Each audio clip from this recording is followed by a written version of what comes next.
Mapaglaro ang tadhana.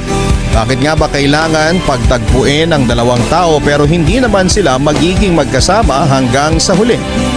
Ang sabi ng iba, nangyayari ito dahil sa bawat taong dumarating at umaalis sa buhay natin ay nagbibigay at nag-iwan sila ng mahalagang aral.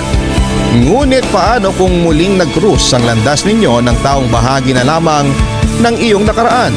Paano kung muli siyang pumatok sa puso mo? Hahayaan mo ba siyang pumasok kahit alam mong hindi na pupwede?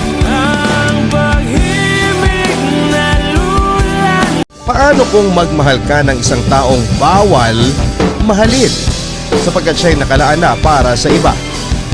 Tatanggapin mo ba siya na mawala para hindi magkasala?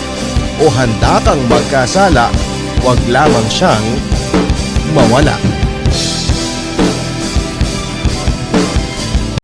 Madalas kung sino pa ang rason mo kung bakit ka maligaya, siya din pala ang dahilan kung bakit ka nasasaktan.